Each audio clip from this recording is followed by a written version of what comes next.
দেশের ফুটবল ইতিহাসে প্রথমবারের মতো কিট পার্টনার হিসেবে দেশীয় ব্র্যান্ড দৌড়ের সঙ্গে 2 বছরের চুক্তি সম্পন্ন করেছে বাফুফে। ফলে বাফুফের কোষাগার থেকে প্রতি বছর বেঁচে যাবে কোটি টাকা। শুধু তাই নয়, দেশের ফুটবলে এই পার্টনারশিপের ফলে বাড়তি আয় হবে বাফুফের। এদিকে অনুষ্ঠানে অতীতের সব দুর্নাম ঘুচিয়ে নতুন আঙ্গিকে সুশৃঙ্খল পদ্ধতিতে চুক্তি স্বাক্ষর সম্পন্ন করেছে ফেডারেশন, যা কিনা দেশের ফুটবলে নতুন ও ইতিবাচক এক ধারা তৈরি করবে। বিস্তারিত দেখুন মাহফুজুল ইসলামের রিপোর্টে।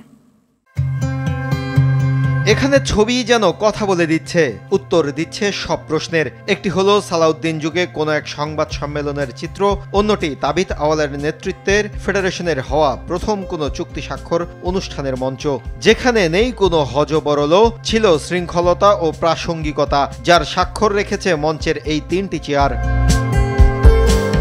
আক্ষেপ ঘুচেছে, মিলেছে স্বস্তি। দেশের ফুটবল পেয়েছে আনুষ্ঠানিক কিট পার্টনার। দেশীয় ব্র্যান্ড দৌড় এবার দৌড়াবে দেশের ফুটবলের সঙ্গে, যার শুরুটা এই চুক্তি স্বাক্ষর অনুষ্ঠানের মধ্য দিয়ে। পুরো নির্বাহী কমিটি নিয়ে পেছনে দাঁড়িয়ে সভাপতি তাবিথ আওয়াল, আর 2 চেয়ারে দেখা মিলল পুরো অনুষ্ঠানের প্রাসঙ্গিকতার।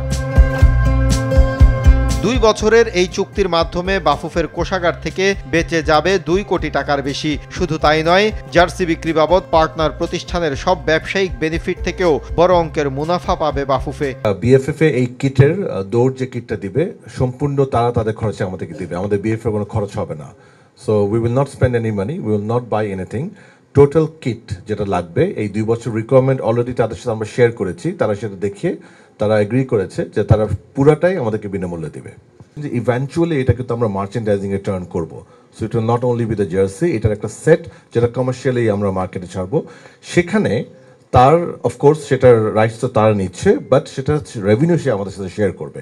সো সেই রেভিনিউ শেয়ার ডিসকাশনটা ডিটেল এগ্রিমেন্টে আসবে, but on principle the agreement has been done that from there also BFF will earn some money. নারী ফুটবলারদের আরব আমিরাত সফর দিয়েই শুরু মাঠের যাত্রা। মার্চে আসন্ন এএফসি এশিয়ান কাপ বাছাইয়ে ভারতের বিপক্ষে ম্যাচ দিয়ে যাত্রা শুরু করবে পুরুষ ফুটবল দলের সঙ্গে, যেখানে হামজা চৌধুরীর জার্সির বাণিজ্যিকীকরণ নিয়ে বাড়তি ভাবনা ফেডারেশনের। So we have a detailed plan যে আমাদের আসলে একটা অফিশিয়াল মার্চেন্ডাইজিং এ যাব, এবং সেই মার্চেন্ডাইজিং হামজা চৌধুরীর মতো প্লেয়ার এবং আমাদের অন্য যারা তারকা প্লেয়ার আছে তাদের প্রেজেন্সে যদি সেই সেলস বুস্ট হয়, অফকোর্স সেখান থেকেও তো আমরা একটা রেভিনিউ শেয়ার করব।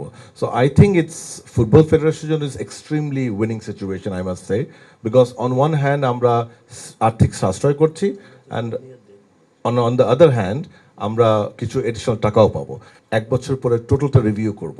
সো আমরা যখন 1 বছর পর রিভিউ করব, আমরা কিন্তু তখন খালি কোয়ালিটি কিংবা ফিডব্যাক রিভিউ করবো না, আমরা সেটাও দেখবো যে এটা সেলস কেমন হচ্ছে, এটা রেভিনিউ কেমন হচ্ছে, এবং আমরা কতটুকু পাচ্ছি। And we have that option যে আমাদের সাথে সে ফর এক্সাম্পল X% ঠিক হলো, সেই পার্সেন্টেজ যদি বাড়াতে হয় কমাতে হয় সেটাও আমরা রাখবো। ফুটবলের বাণিজ্যিকীকরণের প্রথম ধাপ শুরু বর্তমান ফেডারেশনের হাত ধরে। দীর্ঘদিন এমন সুযোগ থাকলেও তা অতীতে হয়নি, তবে এবার নতুনভাবে পরিবর্তনের ছোঁয়া দেশের ফুটবলে। মাহফুজুল ইসলাম, RTV, ঢাকা।